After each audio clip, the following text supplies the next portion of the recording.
Okay, so thank you everyone for joining us on this Friday afternoon with the wonderful Dr. Heather.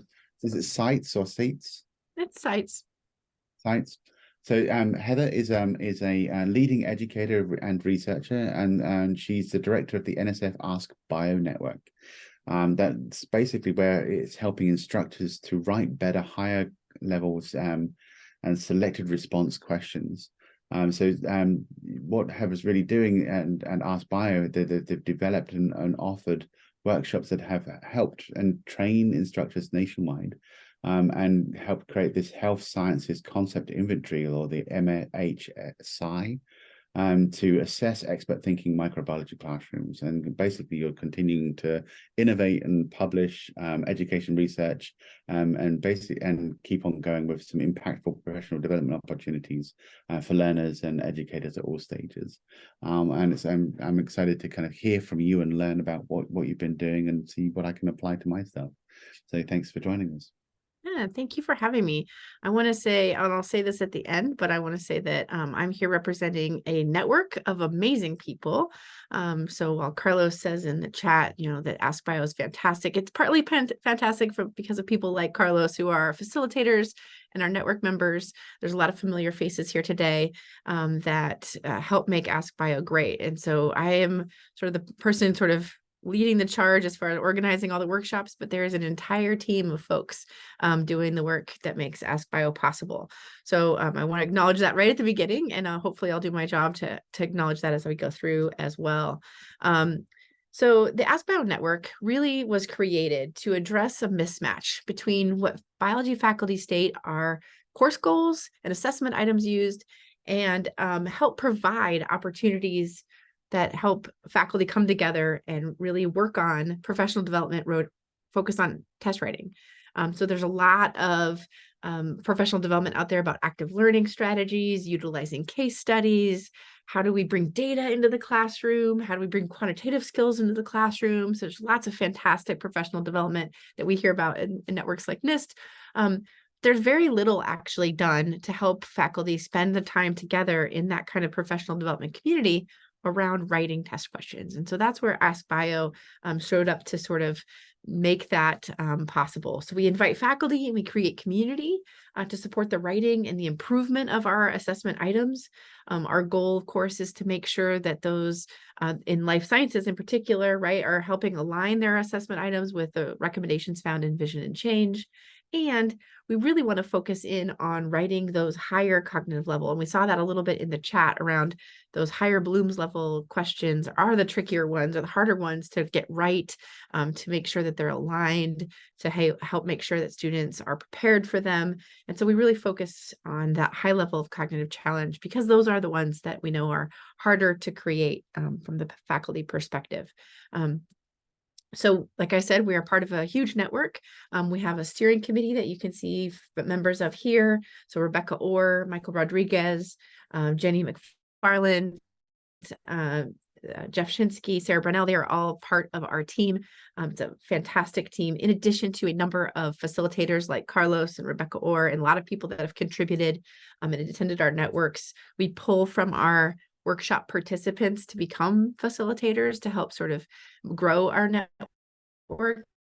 And we've grown across the country. Our original plan, I always keep this slide in here. Our original plan was to have these regional in-person geographic meetings, regional network meetings. And then the grant, of course, was submitted in November of 2019. And so we all know what happened the next spring.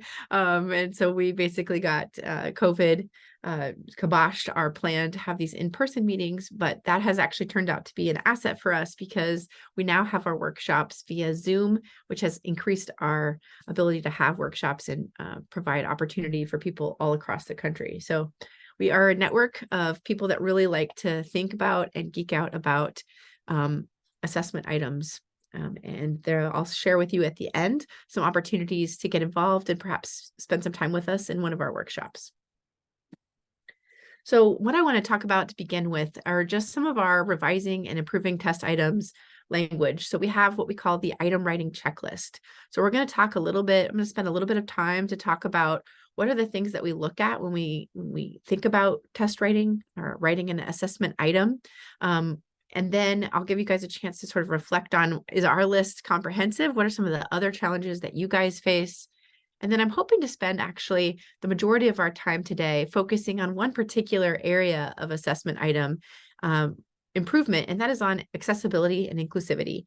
And so we have, as a network, created a new set of guidelines for improving that. So we're going to go through some of those recommendations, and you'll have a chance to see how we can improve different test items with the goal that some of the practices that we talk about today, you'll be able to immediately implement in looking at some of your own test items. I shared in the chat, or I shared with the group, that one of my biggest challenges is going back and revising questions and improving them and keeping track of how they did with students. And so that's part of sort of the cycle of assessment. And one of the things I hope that you'll be able to do after we finish today. If at any time during me talking about these item writing checklists or us discussing the inclusivity guidelines, if you have any questions, I'd like this to be as casual as possible. So feel free to raise your hand or to put something in the chat. Absolutely address them as we go. And then there'll be some more focused time to work and think and revise questions near the end. All right.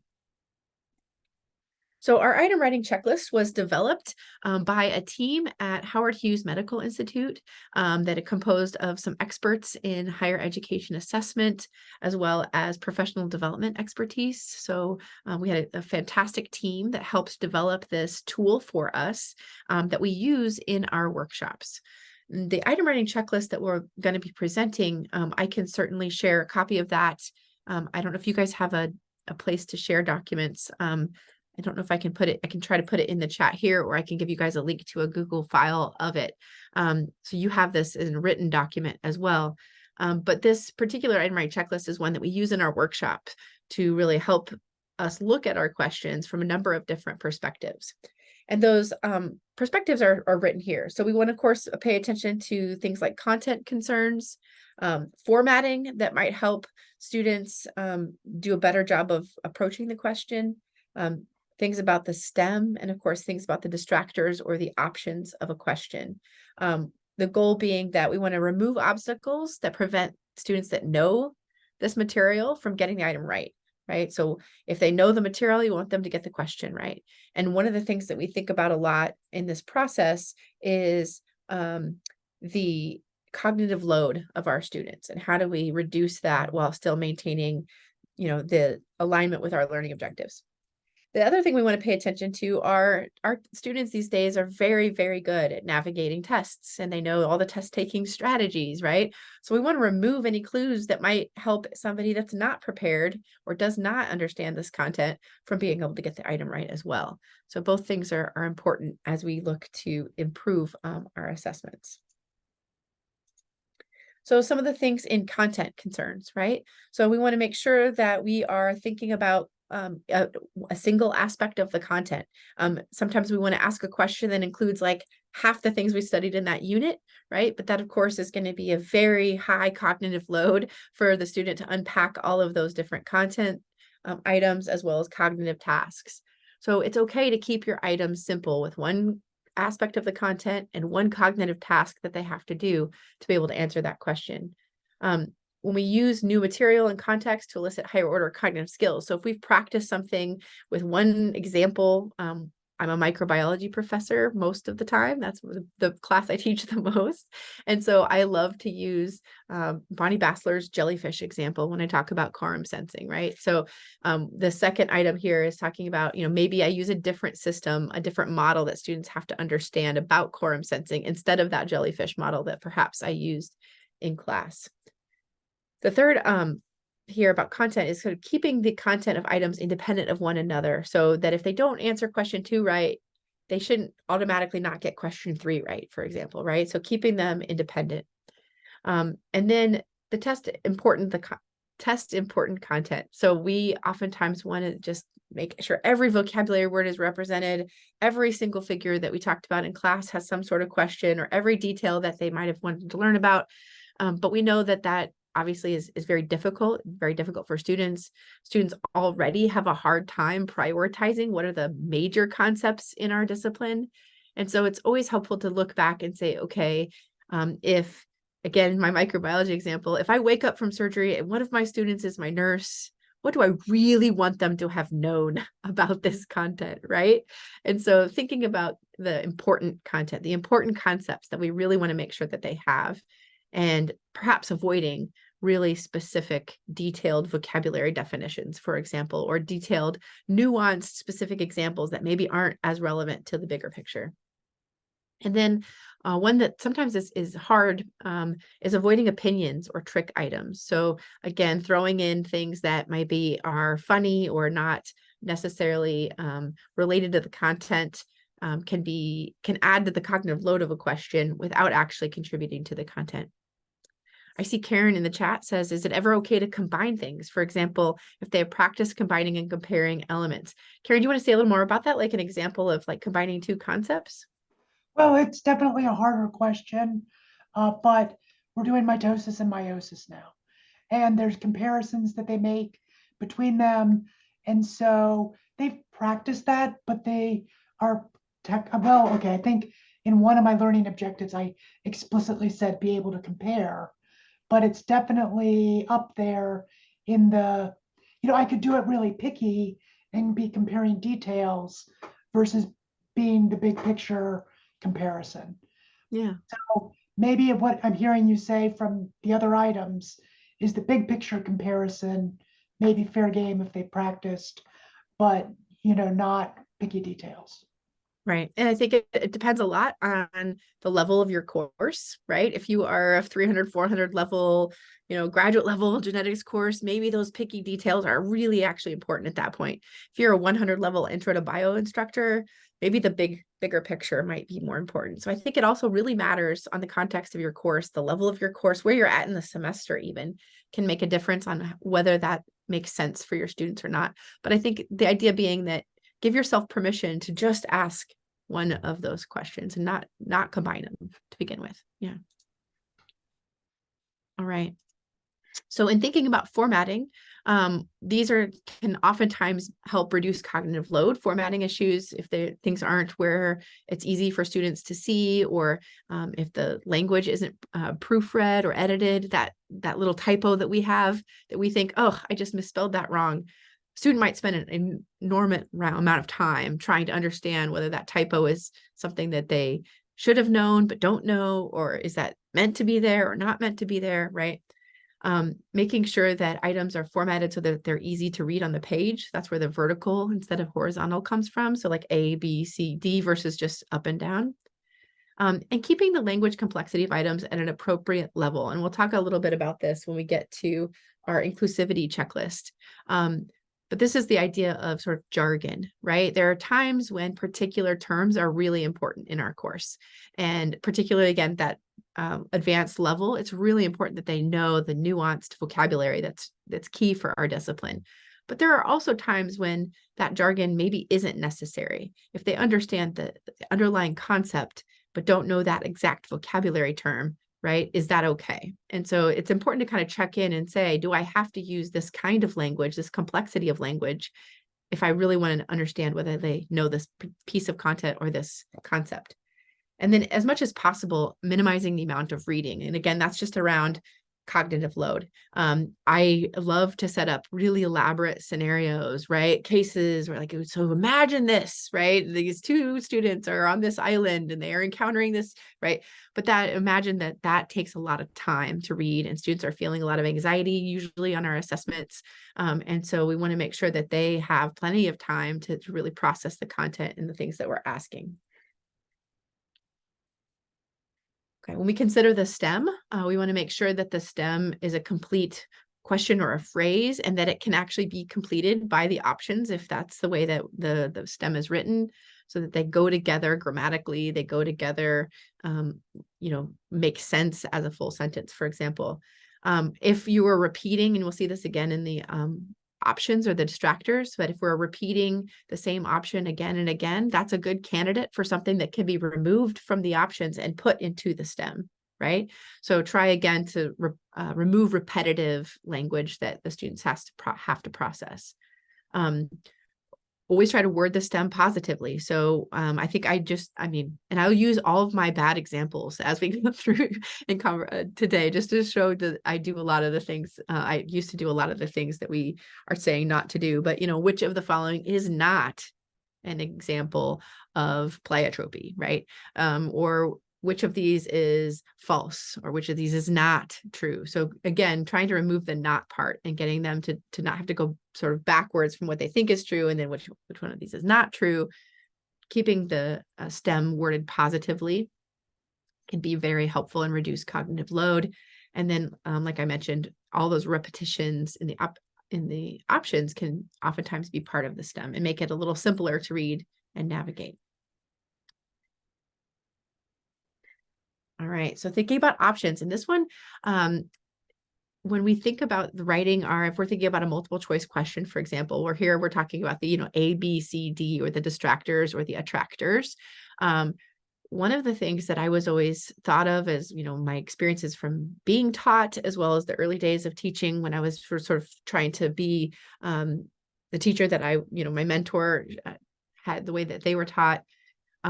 I always thought we had to have 4 or 5 even. There's 5 letters on the Scantron, right? 4 or 5 letters with, we had to have lots of distractors, lots of options for them to choose from. But what we've learned from assessment science and sort of understanding how students learn is that it's actually okay to have far less than that, and that 3 options are usually sufficient. Speaking of proofreading slides, I see I have a typo here, but 3 options are usually enough. And that's kind of counterintuitive. We don't always think that we can reduce the options, that we might see a drop in the difficulty of the question, or that it might not be as discriminatory. But all the data that we've collected so far in our network, as well as the work that was done to create this item writing checklist, suggests that you don't lose out on difficulty if the options and distractors that you're using are valid misconceptions about the content, right? So that they're aligned with things that students might think that are either correct or incorrect, and that you can have far less than that 4 or 5 that we typically have. Again, making sure all the distractors are plausible, right? So I used to be prone to putting things like, who was the scientist that discovered that transformation can occur? And I'd put, some famous historical microbiologists, and then I'd throw like Travis Kelsey as choice D, right? Again, that's increasing the cognitive load for our students without really helping them navigate that question. So making sure that they're all plausible, making sure only one option is the right answer. And this one, I find, you think, well, duh, obviously that's what we're going to be doing. But many cases, I will give my exam questions to my colleague, right, who teaches the same class.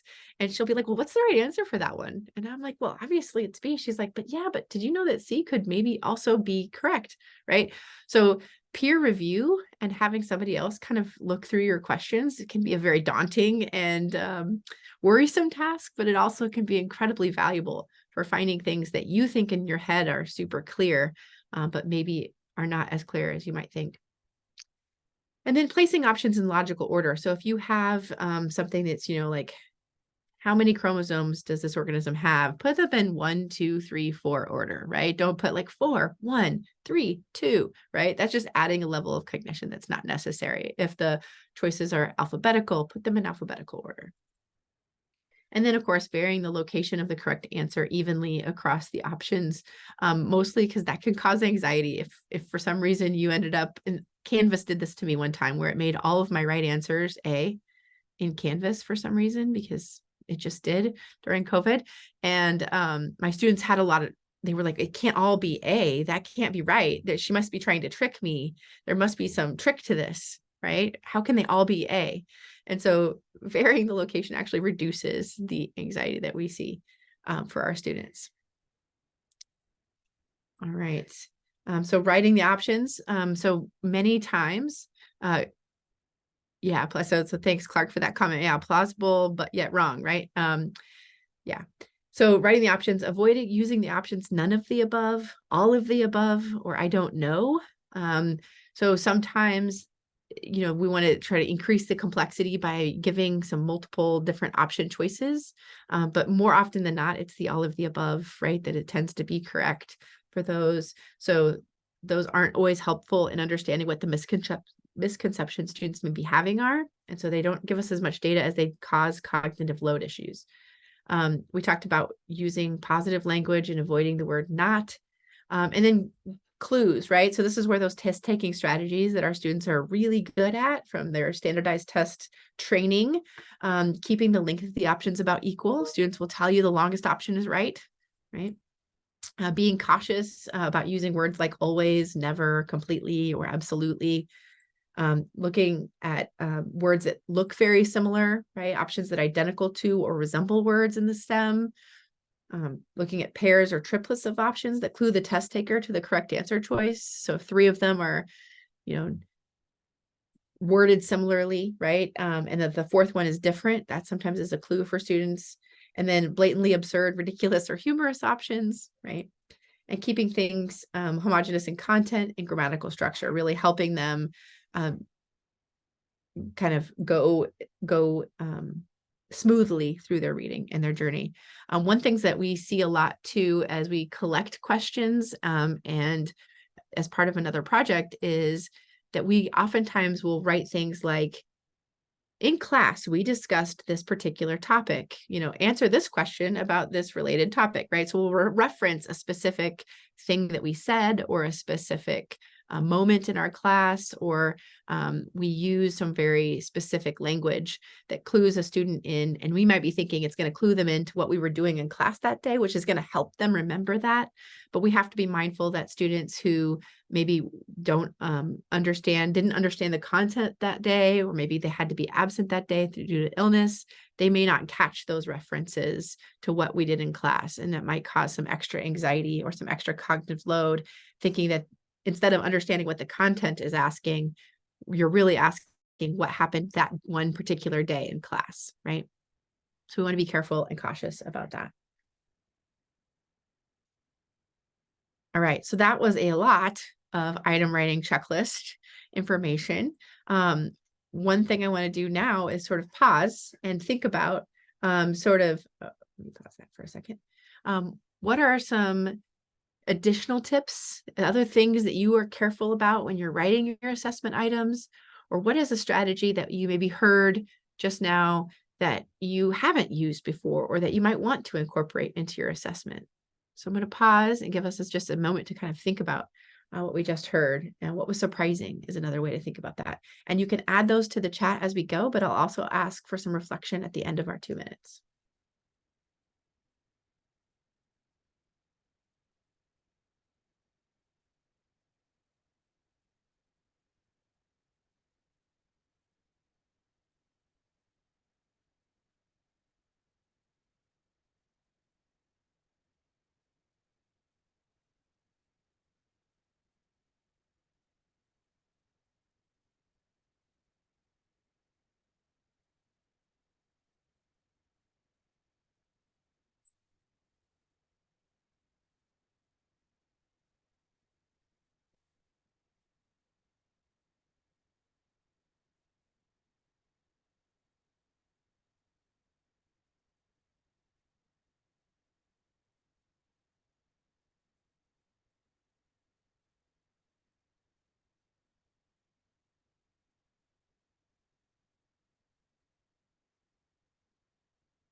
Okay. Hopefully that gave you a little bit of time to kind of think for a second. some great comments in the chat. Feel free to add them to the chat or raise your hand. We can discuss some of any questions that you might have or any other tips that you use. I love the comment from Devin about sort of in non-timed questions, could we ask things like, all of the options are reasonable except, right? I would actually encourage you to consider or think about using in that kind of a situation, perhaps a multiple true false type of question. So a multiple true false might pose a stem and then ask which of the following statements below that are true. And that might be a way to kind of reduce the cognitive load of a question like that, but get at what you're saying and sort of really looking at learning breadth is something I'd like you to consider or think about. Clark says, reduce the number of, increase the quality of. Yeah, that I think is the idea that can help us reduce cognitive load, but really get quickly at what students understand and what they don't understand. And Pankaj is setting me up great for the next part of the talk with integrating equitable words and terms. We're going to be talking about a lot about that in the next little bit.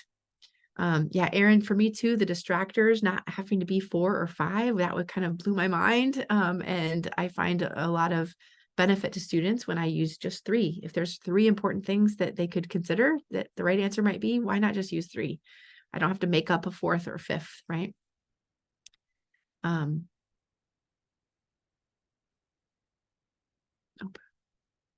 Yeah, including the learning outcome with the question. Clark, I would love to hear more about that. Have you found students find that distracting or helpful, or have you had any feedback from students about using the learning outcome with the question? So I use it as a header. Yeah. And to be quite honest, it was a move for self-defense.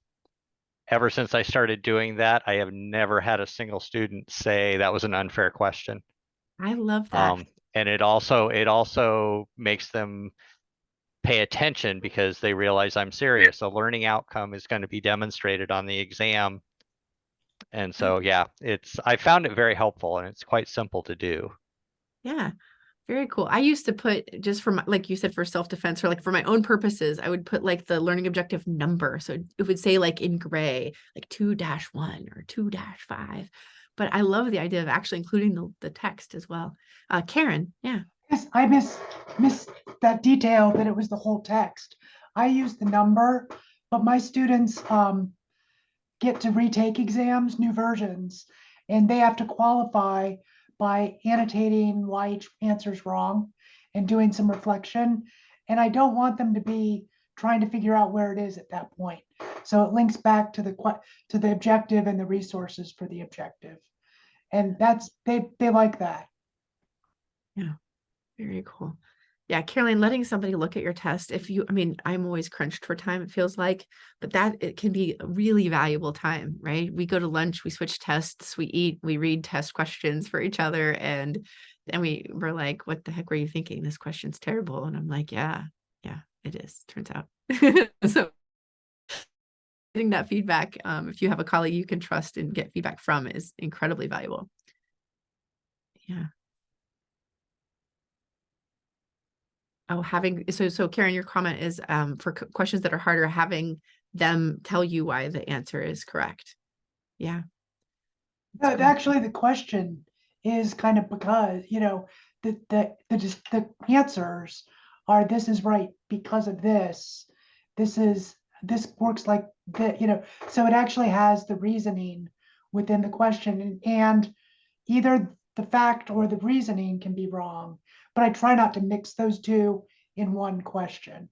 Yeah. No, that makes sense. Yeah. But they get long and you can't put too many of those in. That's for you. Yeah. And that's also more in a class where they're doing data analysis. This supports the hypothesis because, and there would be many fewer questions on that exam. Yeah, because that is a higher cognitive load. But if that's, meets your learning objectives, it's okay. But yeah, I love that you're paying attention to kind of like, how many can we add then, right? We can't add 20 of those, right? Yeah. I like the comment here about avoiding all of the above or none of the above. It's so tempting. And that the multiple answers, multiple select or select which of the following statements are true, can help us do that a little bit easier. Students don't have to think, okay, is it A, B, but not C? Is it C, D, and not A, right? They can just evaluate each statement and decide, is it true? Is it not true? Do I select it? Do I not select it? And they don't have to do that sort of mental gymnastics of figuring things out.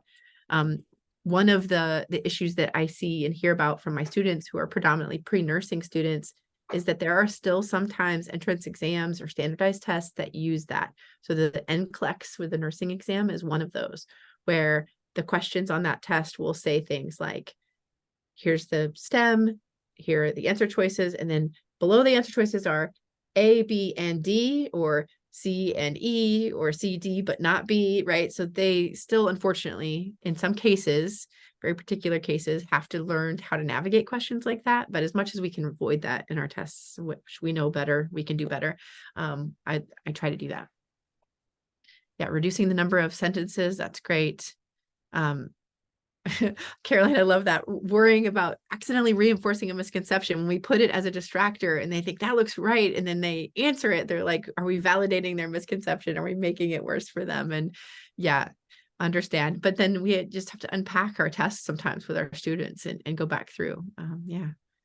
Heather, related to that, I'm curious about the research. I had a professor when I was a student that said that's why she did, pick the one wrong answer, so that you saw more correct answers. And so she would have 3 correct and 1 wrong, and you were always picking the wrong one. So you would see more correct answers. So it's a version of multiple answer. So I'm interested in research on the multiple answer versus multiple choice versus pick the one that's not correct. You have to get your head into that and do them practice. But I've had a lot of pushback on the multiple answer because it's partly the way Canvas grades it, but it penalizes for guessing wrong very heavily. And so I found I really need to talk to my students about strategies for preparing so they don't have to guess, and for knowing metacognition. So it's good because metacognition for knowing when they're guessing, but you have to budget some time for prepping them for a multiple answer exam. Yeah. And I think that actually, that advice is true for all of our assessment items, right? So one of the things that we do in our workshop, we unfortunately won't have time for today, is creating aligned item sets. So how do we have, for the same learning objective, 5 questions that are aligned with that learning objective, that we can give some of them to the students for practice, right? Some of them maybe we do in class, and then some of them are on that summative assessment. And so how can we create those questions that really help enforce that idea that we have to practice these kinds of questions with our students? We have to give them opportunities to think in the ways that we want them to think on those summative or, tests that count environments. Yeah.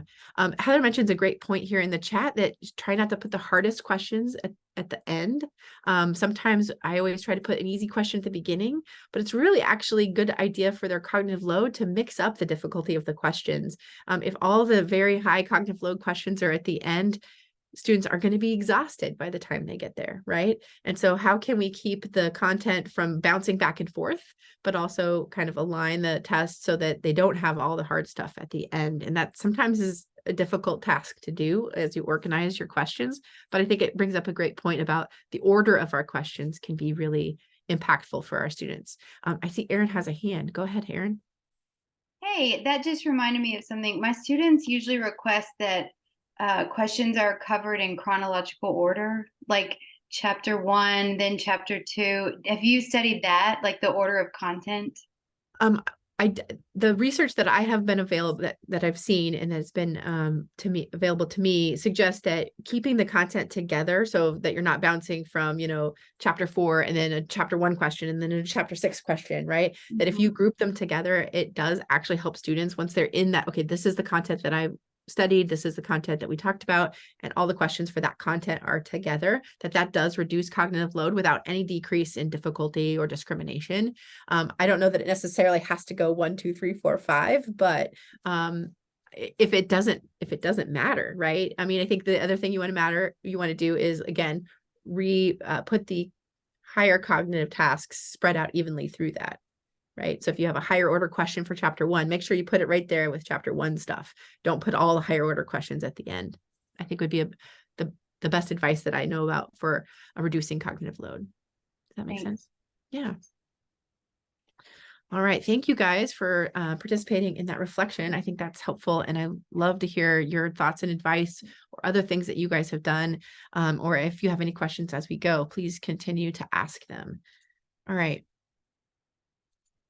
So the next thing I want to talk a little bit about is sharing with you our accessibility and inclusivity guidelines that our network has been working on. This is a fairly new work product for us. And so we are very open to thoughts, ideas, feedback, things that we're missing, things that we're not getting quite right.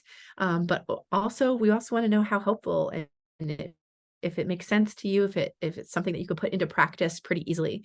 So again, similar to what have already talked about, I'll go through the checklist and then we're going to practice on some practice questions. We'll say, okay, here's a question. What are some issues with this question that we might be able to resolve? So that'll be a pretty interactive part of our conversation.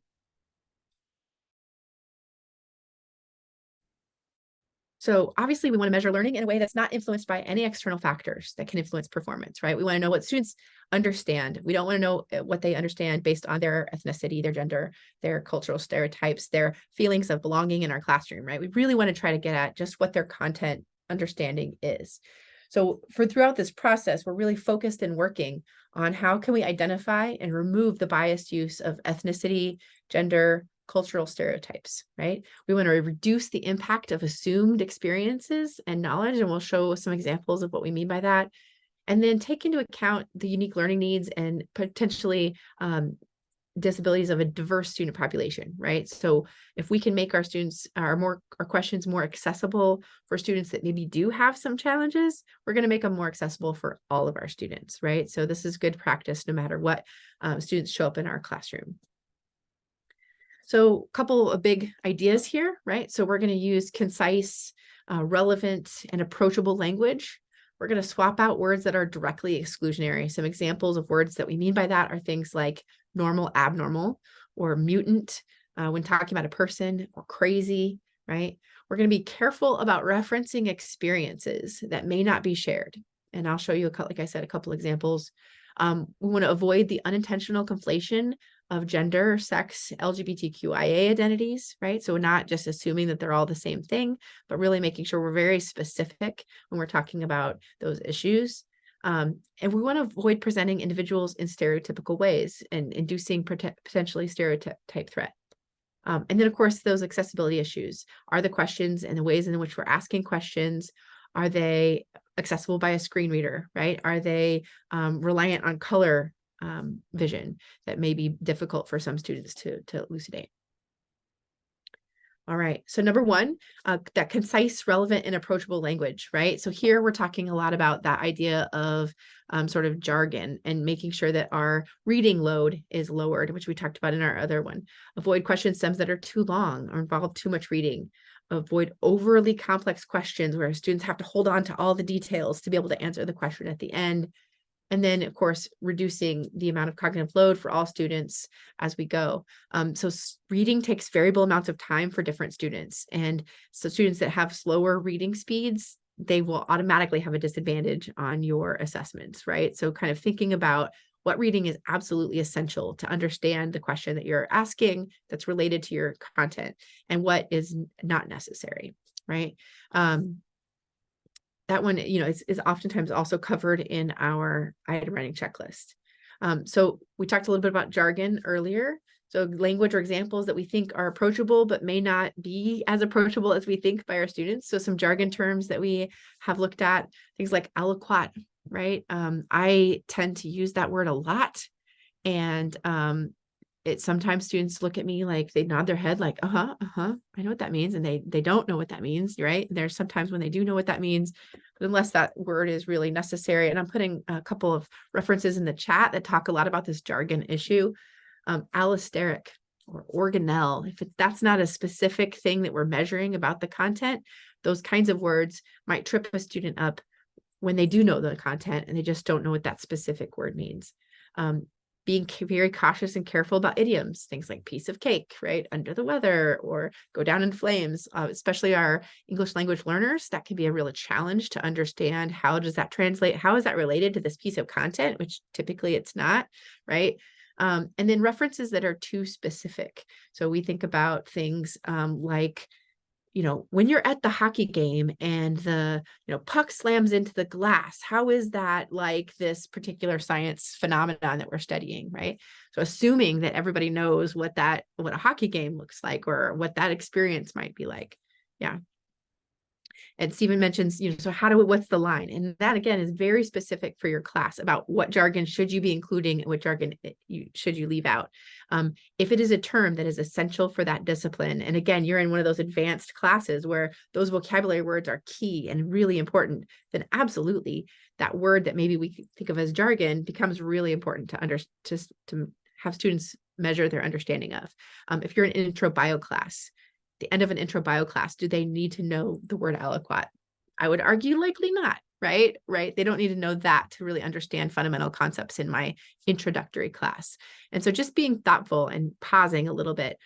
When I was developing the concept inventory for the microbiology for health sciences, we did a lot of read aloud questions. And I know this is not practical always with students, but having a student read the question back to you, you find out where the jargon is because they pause at the word, right? Even the best readers are like, you know, the allosteric. Oh, okay, allosteric. Okay, you can hear them thinking out loud about what that word might mean. That's an indicator that it might be a jargon word.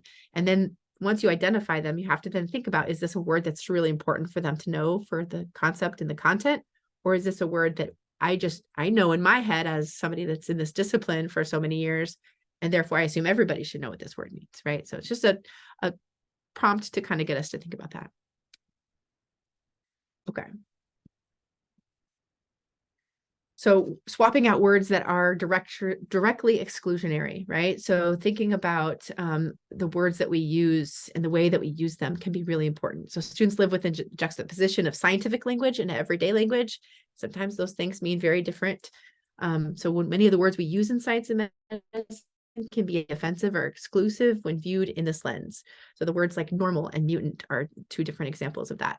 Normality is situational and specific to the population used to determine a reference value, right? So when we say a normal value for most of our data on medical or physiological, what we mean is normal for a white male, right? That's the data that we have. That's what we're thinking about as our population.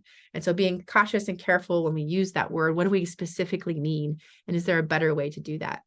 Because the discriminatory history of medicine and science, what is normal is not necessarily reflect what we see today. And so we want to be very thoughtful and cautious about how we compare people to a normal population. See, this is a list of some words that we talk about and think about as bias-free. So instead of using the word normal, can we say typical or healthy, or just define the population in many species or in many individuals? Thinking about abnormal can be swapped for a variation, or atypical, less likely, right? Average can be used as a mathematical concept, but should be avoided when talking about like the average person, right? Mutant is a very common word in genetics, but doesn't always translate well when people think what a mutant is. A lot of times, like my sons would probably imagine the, X-Men would be what they think of. And so we want to make sure that their cultural contexts are aligned with their scientific understanding. Diseased or crazy should be avoided. Master is a problematic word that can be swapped out for things like a primary or a central, nodal, or originating. And then using parent words, right? So one of the things I have learned a lot about from gender biology is being as specific as possible, right? So if we don't have to use a parent word like mother, father, mom, dad, we can talk about the sperm donor. We can talk about the egg. If we're really talking about the cells or the gametes, we can say the sperm cell or the egg cell. We don't have to assign parenting to these cells, right? So kind of being thoughtful about the language that we use. And I have a list of some other bias-free language from our folks at the APA here for well. Okay. So one of the questions that we had early on when we were looking at this guideline was talking about like person first or identity first language. And so there's a lot of debate about this. There's not a clear, you should do it this way and not that way, right? So this is just something, again, to sort of be thoughtful about. So person first language is an individual with autism. An individual, so the person is first, who is blind, right? Identity first language is an autistic person or a blind person.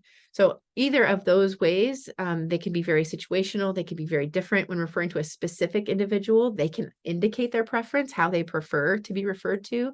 But we want to, of course, avoid things like a person suffering from or a person afflicted with, right? Both assuming that these conditions are negative. And we know from lots of research that there can be advantages and not necessarily suffering that is associated with these conditions. All right, and kind of our thought about referencing experiences that may not be shared. So when we think about every student comes to our class with a unique life story, and we cannot assume that they have had access to the same experiences and cultural references as each other or as us instructors. Being in Kansas City, right? I want to try to use a Chiefs analogy all the time, right? And that may not be relevant. People may not understand what I'm trying to say, right? And not to mention the problematic language of our sports ball team. But in creating these fair assessments, we want to consider that students may not have hiked up a mountain, or they may not have been to a swimming pool, or visited a hospital, or been to a football game, or driven a car, right? So we want to be just very thoughtful about it.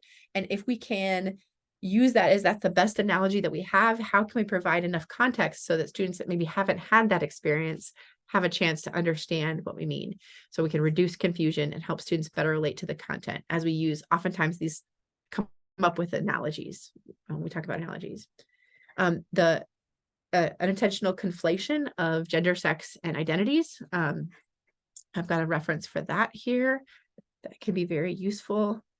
To really think about how can we change how we talk about these identities and these language, right? So things about genetics, inheritance, and reproduction, again, being very specific, talking about the actual gametes, talking about the actual chromosomes, talking about who's donating those gametes can be important. Conflation of those identities can inadvertently promote misconceptions about what they represent, right? So if we say, women always have eggs, right? So that could be a misconception for some students. Okay, and then avoiding presenting individuals in stereotypical ways. And the idea here is that we want to reduce stereotype threat, right?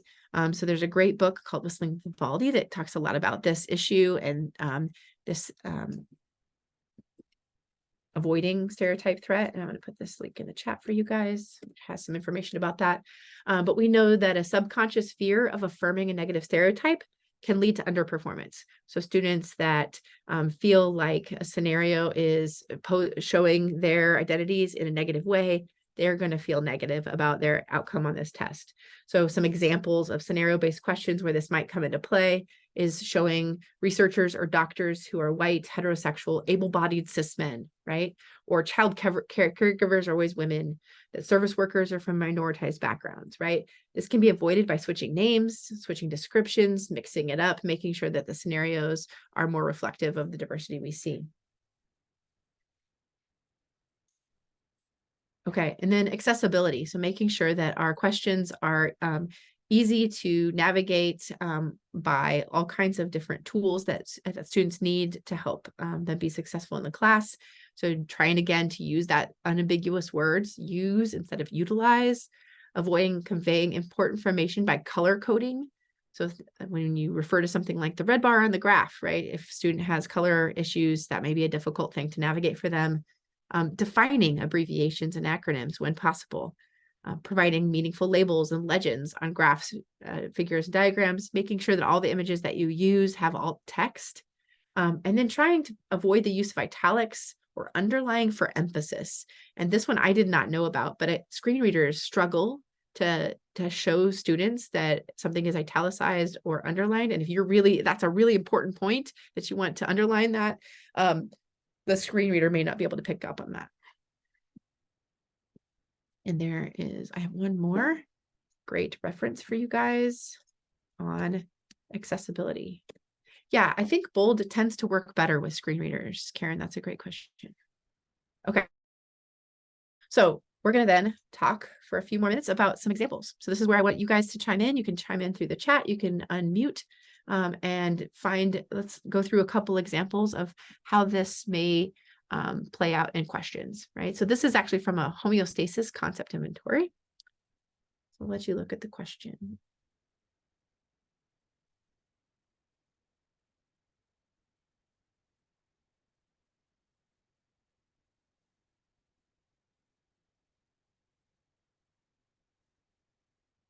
Anybody see any problematic language here?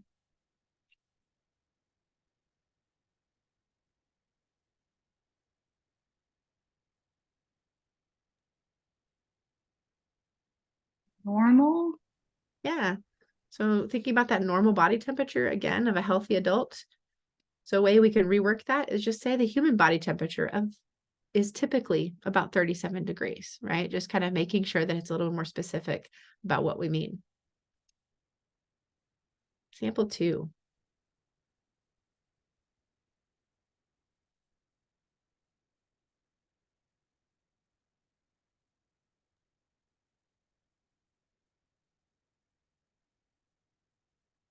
Any thoughts about this one?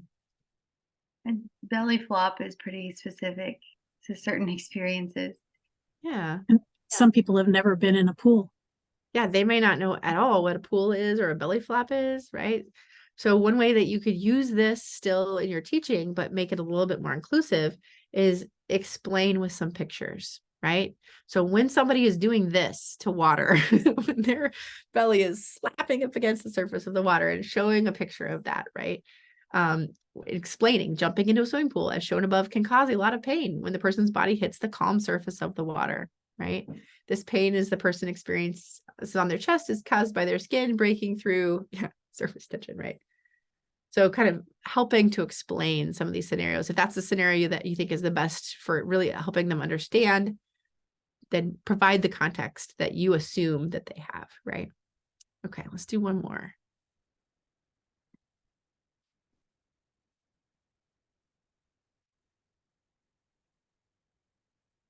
This one doesn't actually have the pictures, but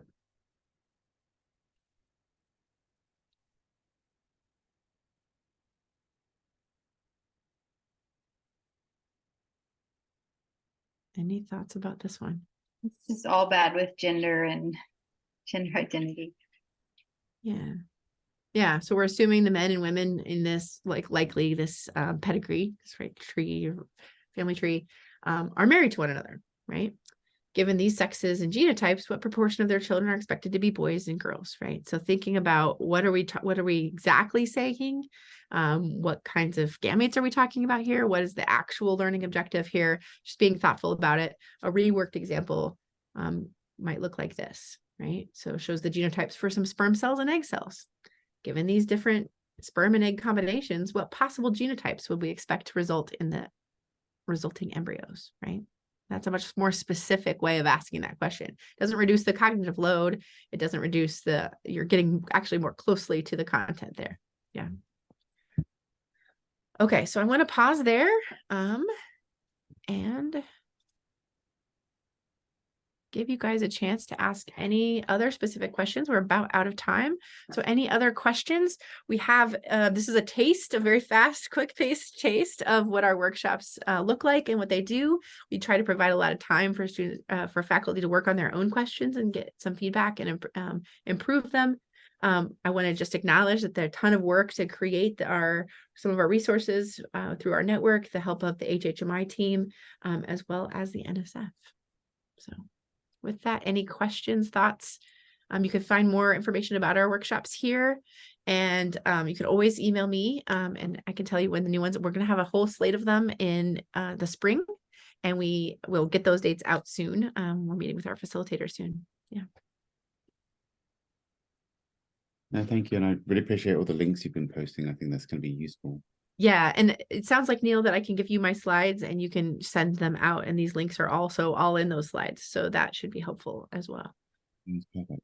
Thank you. Anybody got any questions that we can have for Heather? Yeah. I think we've done a good job of addressing most of the questions as we've walked through the sessions, I think. Yeah.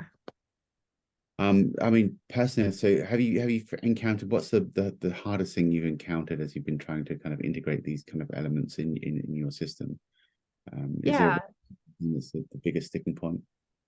I think finding the time for that peer review step, which I know is super valuable, right? I think has been very difficult. Understanding, getting to get student input on those read alouds can be really hard to do. And then, like I think I mentioned at the beginning, using our item analysis, the data that we get back from our questions on how they were they discriminatory? How difficult were they for students?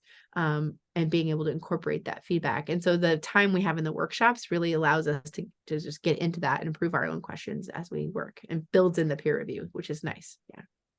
Yeah, for sure. Yeah, no, definitely the time constraints and getting people who are willing to provide honest feedback is sometimes the hardest part, right? Yeah, and there's some feelings of, uncertainty, like who wants to hand over their test questions to somebody to critique them or to do that. So that can be kind of difficult. And so we try to create a really safe space with people. And even if you don't have that buddy at home in your own institution, it's nice sometimes to have that buddy on Zoom. Yeah. Fabulous. Is there anybody else who's got any other questions? I wish I had said more than you're not a cent more than that. A little bit. I'm not sure a century ago, Caroline, but The last century, maybe. okay.